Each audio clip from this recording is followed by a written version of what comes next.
Okay, we're entering the Temple Mount. This is a typical weekday visit to the Temple Mount for the Jewish groups who are coming up. It's either our WAC, Jordanian WAC members. Just come in through the Shar HaMugrabim, the Mugrabi gate, known by many as Shar Hallel, the Hallel gate. And as was used to be said in the temple, Baruch haba b'shem Adonai b'avtochem b'beit Adonai. In a more colloquial sense, welcome to the house of the eternal. כן. עושה פה הדרכה. רוצה להיות בפנים? אתה רוצה הדרכה? לא, כי עשיתי אתמול. אתה יכול להעביר.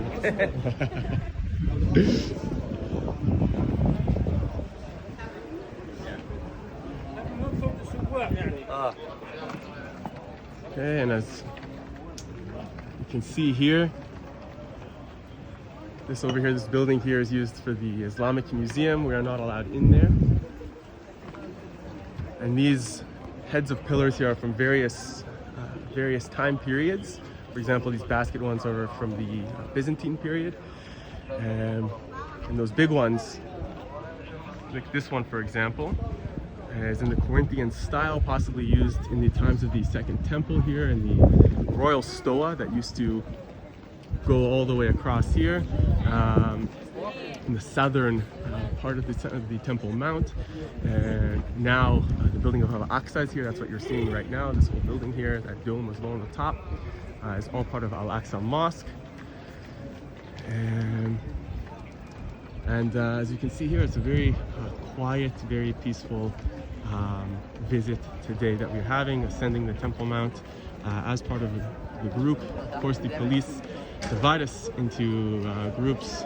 First group being Muslims or non-Muslims. The non-Muslim group gets divided into tourists and Jews. We're very close relationship with the police here, unlike much of the news would like to put it. This is the entrance to Al-Aqsa Mosque over here. Beautiful building. The building was damaged in the 20s, about 100 years ago, in an earthquake, which we'll maybe get to a little bit further in. And as you can see, in the middle of a weekday, it's a little bit bustling. Of course, not as much as on holidays. And it's quite peaceful actually. Absolutely beautiful here. This entrance down there is actually a Herodian entrance to the temple. It leads to a gate that's now closed on the southern side. There is no archaeology that's allowed on the Temple Mount, and so lots of these secrets on the Temple Mount, or just the raw archaeology here, is not really, nothing's really done with them, sadly. And oftentimes archaeology is even damaged here. Maybe we'll get back into that a little bit later. I just want to bring you today on a little tour on what it looks like on a typical day here, show you the route, and get to know that. These openings that you can see here and there lead to cisterns, big, large cisterns underground. There are lots of cisterns and underground water tunnels underneath the Temple Mount, which perhaps we'll talk about another time. So as you can see, there's the larger dome, the gold that you can see behind these trees here, as well as a smaller dome over there. The smaller dome is in the exact dimensions of the larger dome, and in fact from the same time period. The larger dome was built. Difficult to put your finger on exactly what was built, and so sometimes there's disagreements on exactly when it was built, but 691 is the year most people say, 691 CE, and so from the same time period was the smaller dome. The question is what is the purpose of the smaller dome? The larger dome is, of course, a rather strange shape in Islamic structures. It's an octagonal shape, 8 sides, and does not really face any direction. Therefore, it's more circular in the inside. If you go inside, there's simply a rock there, hence called the Dome of the Rock. Just open Temple Mount ground, bedrock, topographically speaking, the top of the mountain. And so it's built to signify a location as opposed to be some sort of mosque or house of prayer or something like that. But maybe we'll talk about that another time. The smaller dome is approximately the location of where the altar, the mizbeach, used to be in the times of the temples. And so perhaps the smaller one is to signify that mizbeach. There's also a legend as to why it's called the Dome of the Chain. The chain in Muslim legends as a reference basically to the chain that King David used to use in his court of law, which they state used to be there,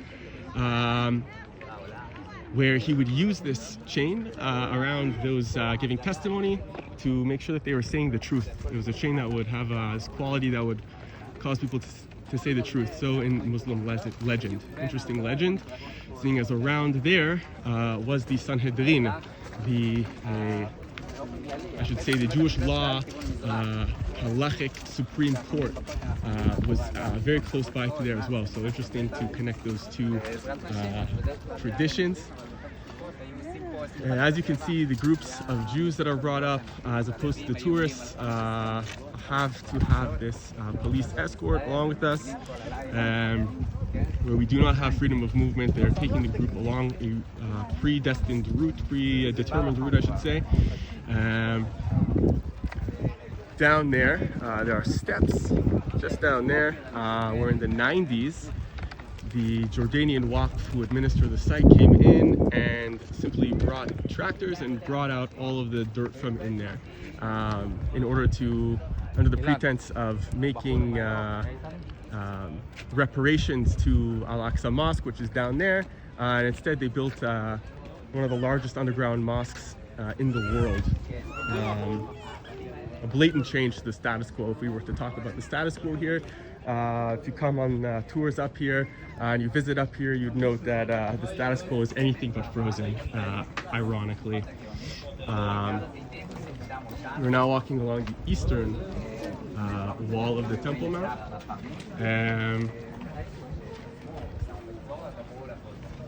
A part of the Temple Mount that typically has not had much significance in the Islamic presence here. As you can see, they're simply just, boulders and dirt and actually garbage just kind of built up on this part.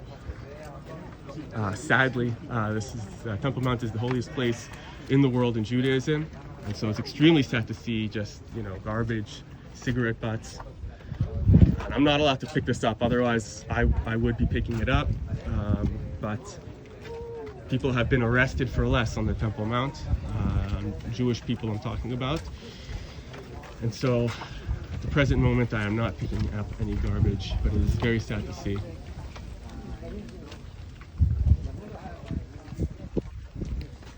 Historically speaking, the eastern wall of the Temple Mount is the oldest location of any of the walls we see today.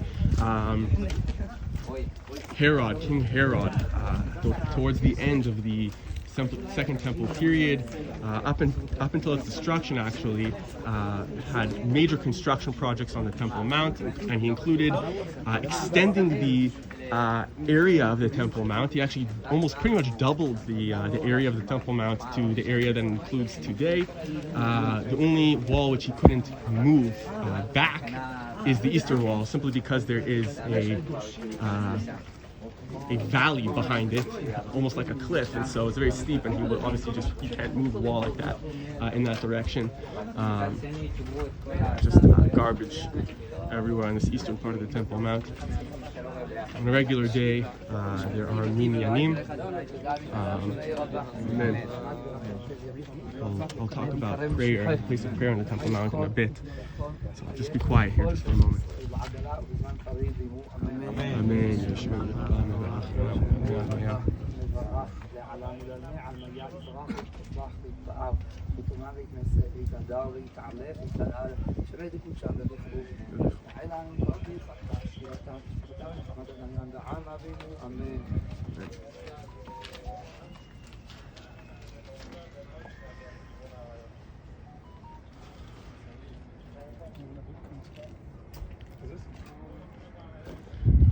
over here just so I don't disturb those praying on the Temple Mount right now. But the reason why we stop here on the eastern wall of the Temple Mount, number one, has to do with security reasons, simply because there's really no one around here on this part of the Temple Mount, and so the police feels more at ease, kind of allowing us to stop here in general. There's a cat. I need to stop here and just say a word for a moment on where we are. Where we are right now is in the times of the Second Temple and in the First Temple. This would have been the main entrance to the temple grounds, to the temple courtyards. Essentially the main entrance in. Right here, all these trees that you see here would have been the courtyards, the azarot, specifically in the Second Temple, the Ezrat Nashim, the women's courtyard, which, as you can see, is full of just boulders and just destruction. And you know, the trees are new, but the destruction is not. But because of that, we stop here from a religious perspective in order to allow for silent prayer. When I first started going up, maybe over 10 years ago, the situation was not like this. Prayer was not allowed like this, not even in the way that it is right now, in a hushed type sense. But even closing your eyes for too long could get you kicked off the Temple Mount. Thank God we've seen changes in that regard.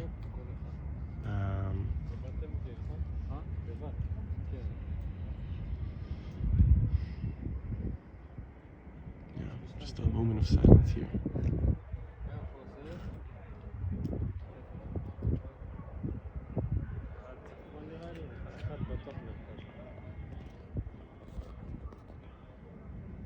You'll notice momentarily that the nusach, the version of tefillah that is said on the Temple Mount is a little bit different in accordance to the halacha.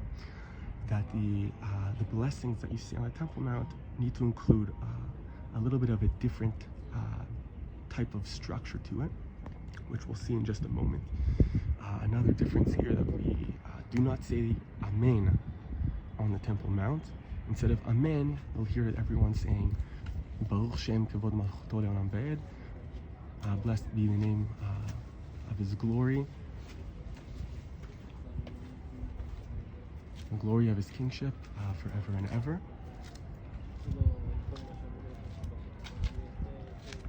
Approximately where this man is standing here is where the gates, the Sha'arei Nikanor, the Nikanor gates, used to be as an entrance to the main entrance to the Second Temple. Now the question is why? Why was here the main entrance to the temple? If we were to point out that back in antiquity, many people had prayed to the sun, actually, which would have been to bow to the east. And in fact, many churches today carry on that type of tradition, and you walk in facing the east. Now the temple, the Jewish temple, was built the opposite way. It was built so that your back is actually to the east, to the place where the sun rises. Your back faced where the sun rose, and you bowed the other way. Hearkening back to this whole story of Abraham, who came out against idolatry in his time, and as the story goes in the book of Genesis, in the book of Bereshit, he came here to the Temple Mount, to Eretz Moriah, the land of Moriah, and came to the Temple Mount. And the whole story of Akedat Yitzchak, the binding of Isaac, his son, happened here on the Temple Mount. Just meters from where we're standing. Just absolutely inspirational. And until today, his descendants come here to connect to the temple and what remains of the temple. And just the site chosen by HaKadosh Baruch Hu, chosen by the Holy One. Hamakom Asher Yivchar Hashem is what this place is called in the book of Deuteronomy, Dvarim.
שלא ייכנס.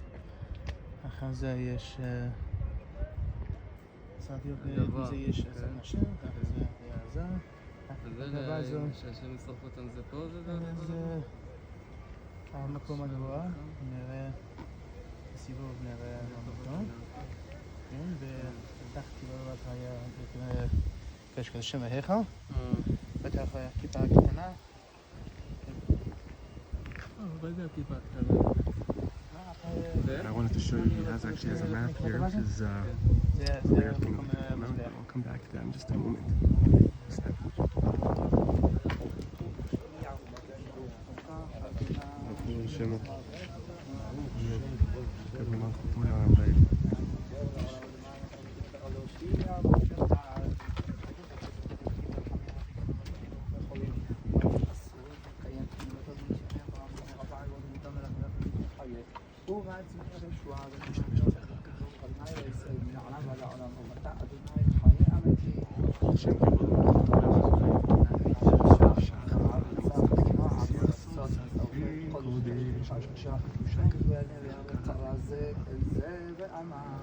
קדוש, קדוש, קדוש, אדוני צבאות, מלך כבודו.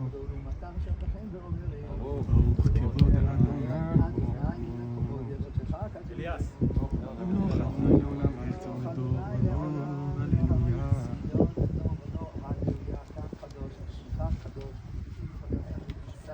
ברוך אדוני אלוהי ישראל, מהעולם ועד העולם, ברוך אתה אדוני האל הקדוש.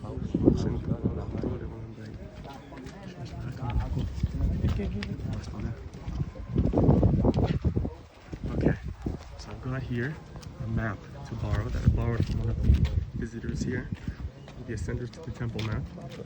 Okay. And I just want to explain to everyone listening where we are and what we're looking at and why we've stopped here. So, if you take a look at the map here.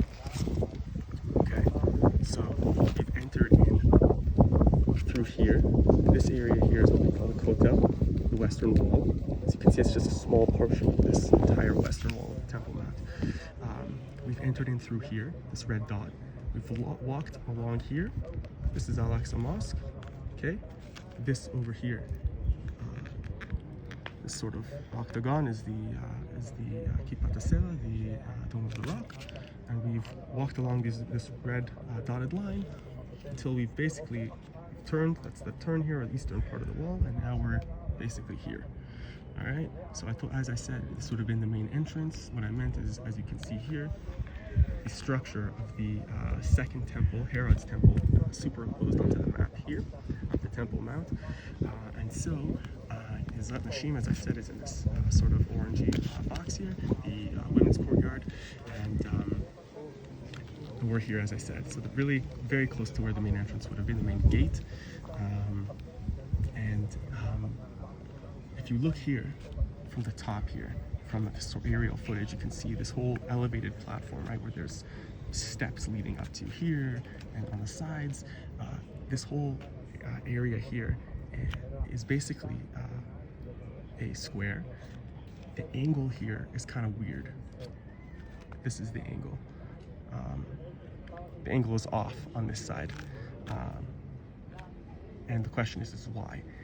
If you look in the Jewish sources, for example, the Jerusalem Talmud, the Talmud Yerushalmi, you'll find that the sources there state that in the times of the second, actually I should say even the first temple, the first prophets, as they have it in the source, they attempted to basically design the temple on an angle.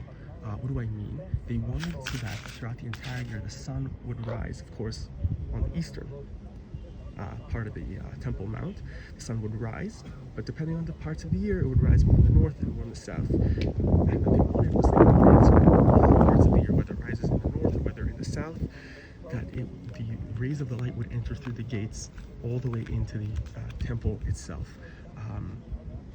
And in order to do that, they calculated the astronomical north-south axis based off of the position of the sun. Now this angle here that we mentioned is actually pretty much that same angle as far as I'm aware. It's about 0.33 degrees off, something along those lines. It's been about 3,000 years according to our sources. So quite fascinating. Anyway, so this is basically where we are right now.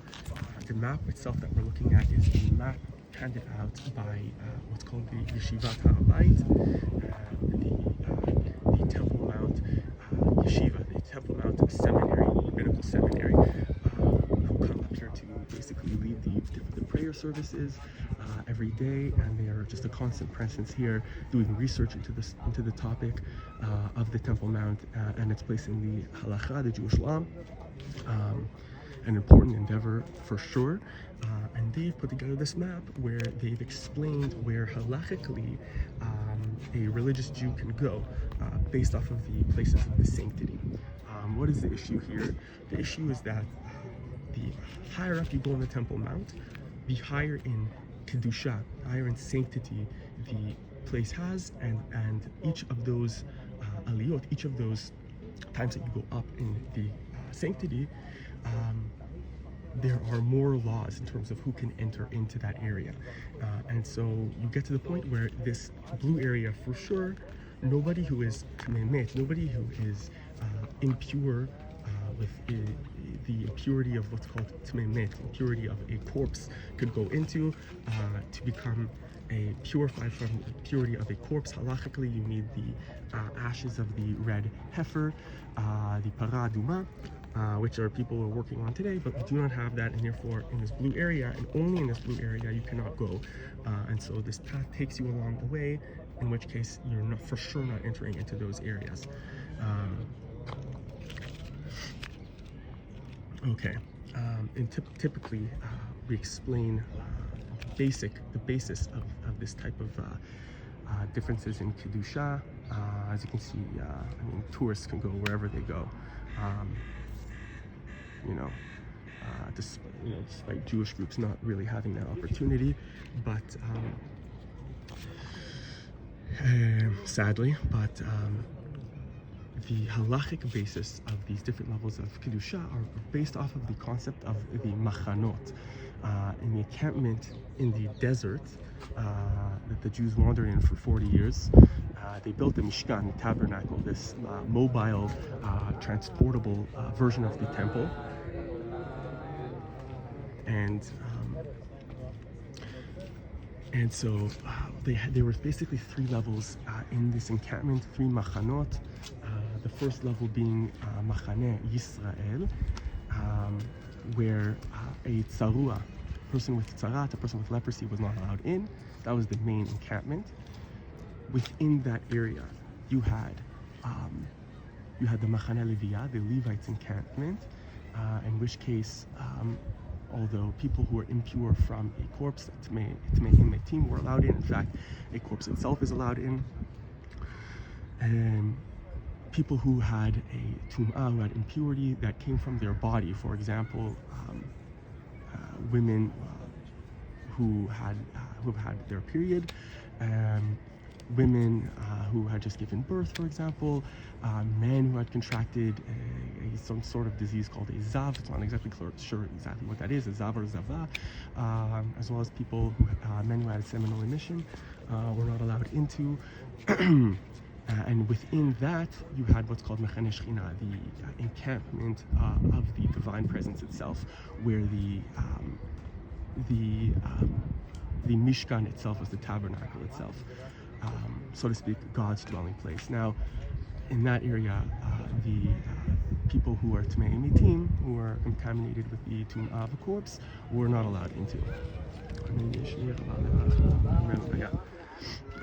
Now, Judaism has taken that model of those three encampments and put it onto Jerusalem, where the Jerusalem within the walls is considered to be the Machane Israel, the Israelites' encampment. Within that, you have the Temple Mount, okay? And the Temple Mount itself was considered to be the Machane Leviah, the Levites' encampment. And within that, you had Machane Shechina, which was this blue area here of the temple and its immediate courtyard. Machane Shechina, the divine presence encampment. And so therefore, as you can see, the idea that many have of this concept of being impure because we're impure to a corpse, and therefore you can't go to the Temple Mount, is simply not true. There's most of the Temple Mount, all 144 dunam of the Temple Mount, is pretty much for sure okay, and about 6 dunam of it is approximately the area of the Machane Shechina, where we were not allowed into because of the issues of impurity. Further than that, I will not go into, although there are 10 levels of sanctity. That's for another time and for another map as well. The rest of the visit that we're going to right now, we'll be going along the eastern wall. We'll be talking about the Mercy Gates, the Golden Gate in English, although in Hebrew and in Arabic it's called Sha'arei Rachamim, or the Mercy Gates, as I translate into English. We're going to go up the northern part all the way back to the western wall. We're going to come across and exit through the chain gate. Okay, I'm going to return this way.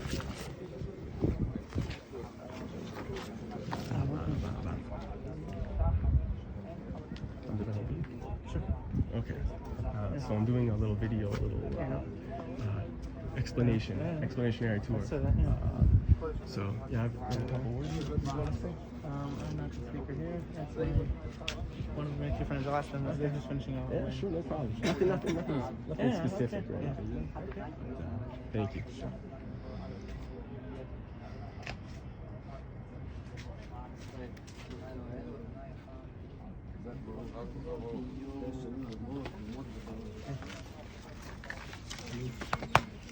יש לנו כאן כלה, אז אולי נברך את הכלה. כן. שעולי הרגל שהיו באים לבית המקדש, Saying here that there's פותחים לכבודם את הפרוכת של קודש הקודשים, מראים להם את הכרובים, שהם שני מלאכים, דבר וקבה, פניהם משל אחיו, אומרים לעולי הרגל, ראו חיבתכם לפני המקום כחיבת זכר וקבה. כלומר, האהבה שהקדוש ברוך הוא אוהב אתכם, כמו אהבה של חתן וכלה, של איש ואישה, באמת, בקנה בטח ישירו, יסיס עלייך אלוהייך, כי משוש חתן על כלה, השמחה שבין הקדוש ברוך הוא ועם ישראל, כמו חתן וכלה. אז מראים כאן את הכלה. Just I started a little bit of a series on היה נוסח של ברכות במקדש, אמרו ככה, מי ששיכן לשמו במקום הזה, הוא ישכין ביניכם, אהבה ואהבה ושלום ורעות, ושכין שכינתו ביניכם, כמו שאת באת לבית השם, גם הוא יבוא את ביתך, וראית אותך בכל טוב.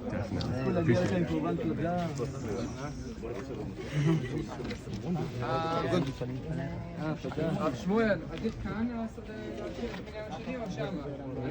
מישהו אומר משהו? עדיף שם. בוא נלך שמה, אם הוא אמר עדיף. As we've been waiting here, another group has joined us. They've joined the two groups together. כן, כן, עוד מעט נשב קצת שם, אבל אחד הדברים המאוד מעניינים שקרובים אלינו, מי שרוצה לשמוע, הייתה פה לשכה, לכאורה לשכה פשוטה, לשכת העצים, היו חכמים שהיו משתחווים מולה. מה כל כך מיוחד שם? אז ארון הברית היה הכלי הכי קדוש בבית המקדש, וכל לוחות הברית, אפשר לעשות חדש, ונורא חדש, כאן נכנסו הצנחנים. Okay, right now we're at the northeastern corner over there. We came from down here. That's where the last I was filming. We just took a little break there and we're walking across. From the gate down here, the tribes gate, just down this path over here, the paratroopers, Israeli paratroopers, entered in 1967. The famous call, Har HaBayit B'Yadenu, Har HaBayit B'Yadenu, the Temple Mount is in our hands. The liberation of the Temple Mount into Jewish hands after it had not been for a long time, about 2,000 years since its destruction in 70 CE, the Second Temple's destruction. And this whole northern part of the Temple Mount, this whole wall you see here, anything on this right part of this path that we're going down here was originally not part of the Temple Mount. And it's an interesting story as to why this was added on. Again, Herod is the one, King Herod is the one who expanded the Temple Mount the most. The Hasmoneans as well expanded. Sound came from outside the Temple Mount down there. But there was a civil war here. Someone's getting married, very nice. Yeah, people like to come up here before they get married. I guess from all sorts of all different religions, but Josephus tells us a story of a civil war between two Hasmonean brothers, where by the end of the war, Pompey had conquered the city. The great general Pompey had conquered the city, essentially recognizing that the Sabbath. The Jewish Sabbath is a day where Jews did not go out on the offensive, and so instead of attacking Jews on the Sabbath, he brought dirt and filled up what used to be a large valley over here on the northern part of the Temple Mount, until he filled it up all the way to the top and was able to jump over and essentially conquer Jerusalem. And Herod came a number of years later, saw that there was no longer any sort of tactical, strategic reason to keep this area outside the Temple Mount grounds, and simply added it on. We're going to go up a little bit closer to the Temple Mount, elevated platform now. Signs like this are Jordanian signs from the Kingdom of Jordan. Very strange to see that within Israel itself. The Temple Mount, along with East Jerusalem, was annexed by Israel, as opposed to the Judea and Samaria, the West Bank, which was not annexed by Israel at the time until today. And because this has been annexed under Israeli law, this is considered to be Israeli territory under Israeli law. And here we are, absolutely incredible. One of the just absolutely stunning, beautiful building here, incredible. Where we are right now is, as we mentioned before, is where the Sanhedrin used to be. Once upon a time, police would not allow us to even use these faucets. The water is actually from the Jerusalem municipality, although at some point many of these different water basins would take from underneath the Temple Mount itself.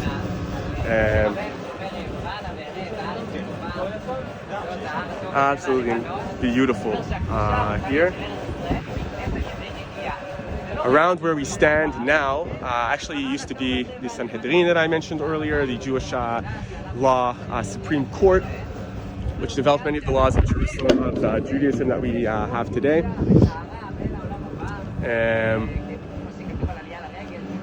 And the question is why did the Sanhedrin need to be close to the Mizbeach? Because there is a rule like that.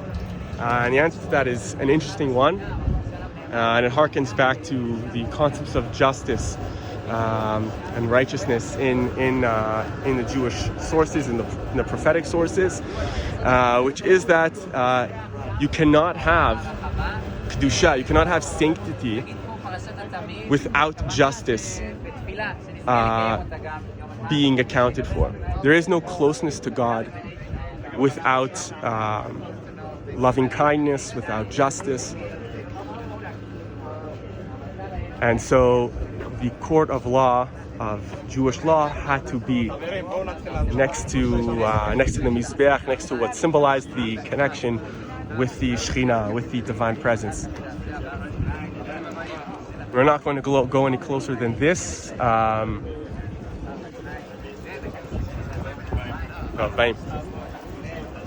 as you can see, are constantly being pushed along a little bit. We do not control our movement on the Temple Mount, despite this, as we've already stated, this being an Israeli sovereign territory. There is no democratic freedoms such as freedom of movement and religion up here, at least not to the extent that you would expect from a democratic country like Israel.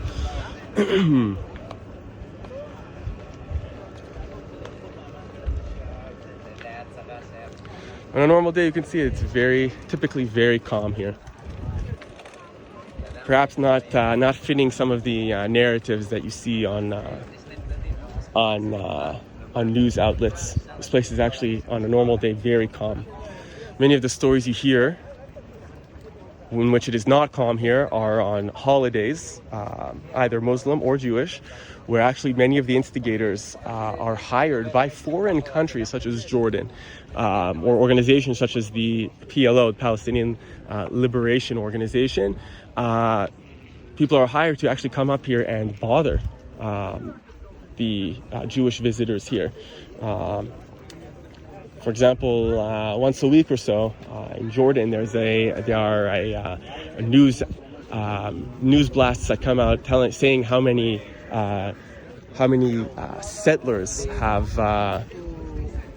stormed the Al-Aqsa Mosque, and the people they're referring to are the people here in this video that you see. I would say pretty normal people coming up to the Temple Mount to see it, to experience it. No one's interested in causing issues here. But that doesn't fit the narratives of some news outlets.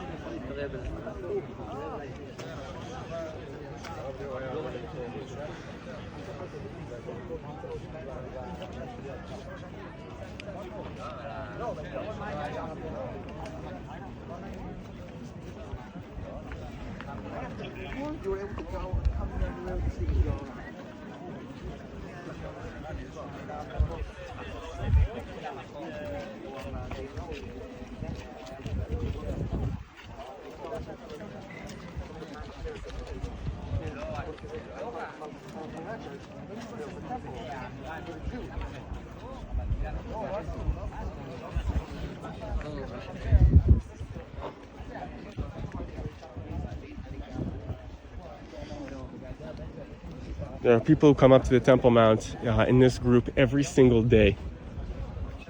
They make it their business to come up here. They've been doing so for perhaps even decades, some people. And largely because of these types of people who come up, we have the improvements that we have today. We see some of the improvements on the Temple Mount. Now, as we've stated earlier, the status quo is anything but frozen here. And I mean that. We've already mentioned one mosque that has been added to the Temple Mount, one of the largest underground mosques in the world. It's definitely changed the status quo. As well as what they talk about Jewish prayers a lot in some measure today. Now, the Israeli Supreme Court of Law has stated time and time again, perhaps over 10 times, they've stated, written down even, and determined that that Jewish prayer on the Temple Mount is an essential right. However, the police and the security forces have the right to determine as well what measure per day. Now, you might notice that there are actually protocols stated to us by the Israeli police, that they do have a protocol that they use day in, day out. They don't determine this per day as the law states, but rather they actively have protocols that distinguish people based off of their either religion or their backgrounds or anything like that, which is not very democratic.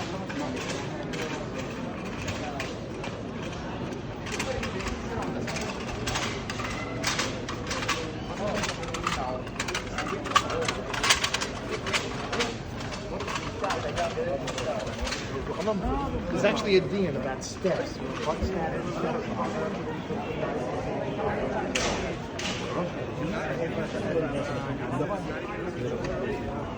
step out the road and stuff.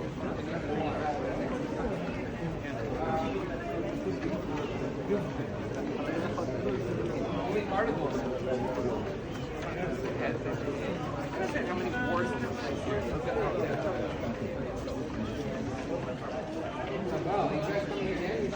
This design here of having these pillars along with the roof over here is not an original design, I would say. It's a design that's actually existed as well in the Second Temple period.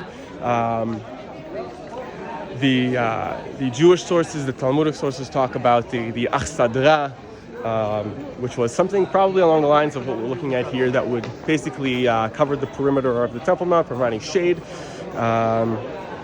And it's something that appears as well in Talmudic stories a couple times throughout the various tractates of the Babylonian and the Jerusalem Talmud.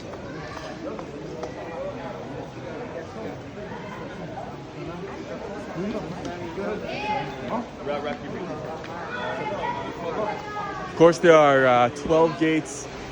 There are 12 gates to the Temple Mount, more or less, depends how you count them, but yeah, about 12 gates, let's say. One of them is where non-Muslims go through, and all the rest is where Muslims can go through. As well as the only police check that really exists is in the non-Muslim one, which I will be making a video about at some point, hopefully.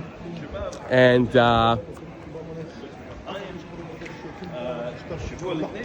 all the other gates, there is the only check that there's a police check on most of them. Basically, a police check meaning to make sure you're obviously not non-Muslim.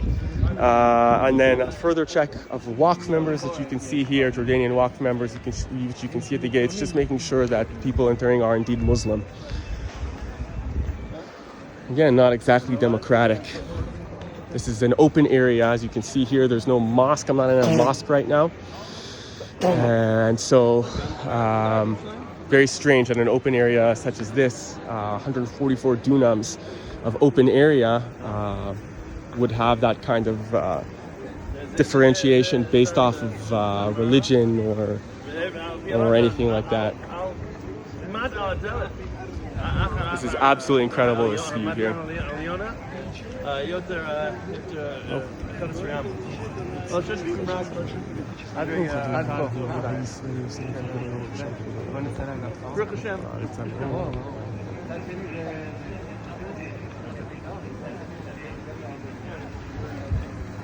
You can imagine there are stories of the various rabbis of the Talmud coming to Har HaBayit and Yoshvim al Gav Ma'ala, where they sit on the back of a step, so to speak. You can imagine it would be maybe something like this that we're sitting on here.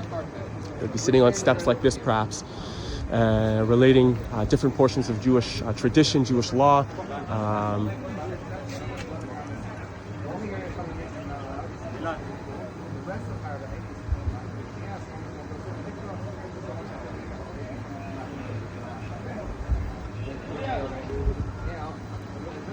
I don't know what this kid is doing here.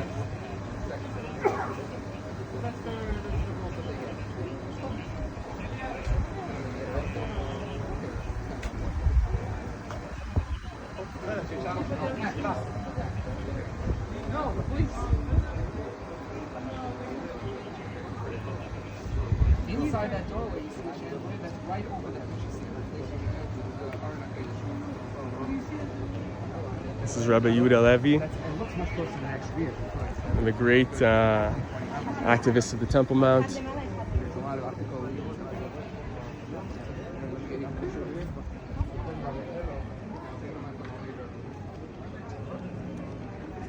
Wow. Every time I come up here, I'm blown away by this view. Absolutely incredible. I just moved over to the shade right now. Here's the group.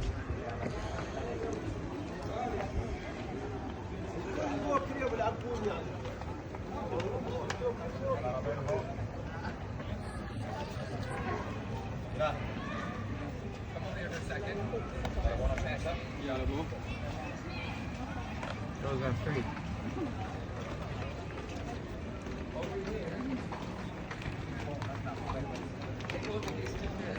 Okay, let's hear about this. You're gonna like this.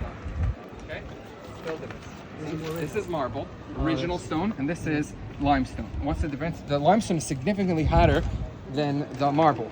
And why is that important? Is that in the Azara, in the actual place where the Beis HaMikdash stood, you couldn't even, you had to be barefooted. Imagine walking on the limestone in this heat, right?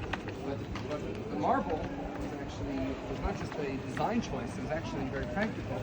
People would burn their feet.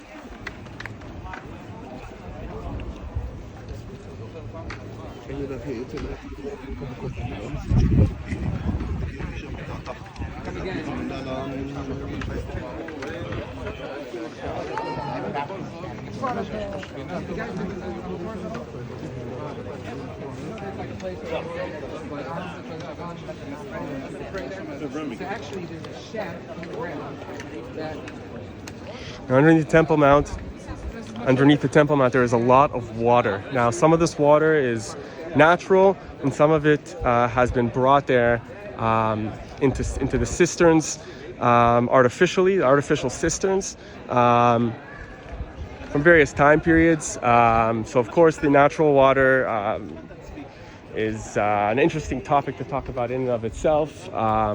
Because it harkens back to a prophecy by the prophet Ezekiel, Yechezkel, where Yechezkel talks about how in the future there'll be a natural spring that will come up from underneath the Temple Mount and make its way basically through the various valleys all the way eastward to the Dead Sea and sweeten the waters there. And sweeten the waters to such an extent that fish will be able to live in the Dead Sea, which today is too salty.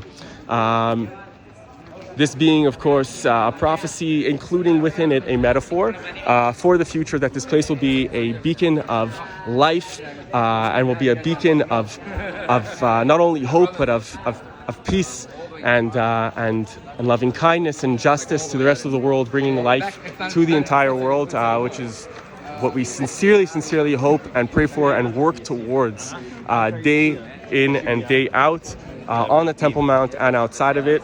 And the Temple Mount is our inspiration for this change for the better. We're about to exit the Temple Mount right now, so perhaps another time we'll talk about the water cisterns under the Temple Mount. But this has been a typical day on the Temple Mount, a typical afternoon, I should say, on the Temple Mount in the Jewish groups. I, of course, invite everyone watching this video to come actually join us on the Temple Mount so you can see it for yourselves and make your own decisions about it and experience it for yourself. I think every time I come up, the experience is slightly different, but the constant is that it's pretty much all the time, on a regular day, extremely calm, extremely inviting, at least relative to how it was, but there is improvement all the time. So I invite you to come join with us to visit the Temple Mount. See everyone, many people I should say, walk backwards here as they say their goodbyes to the Temple Mount, to the divine presence believed to have been here, to be here, and will be here as well.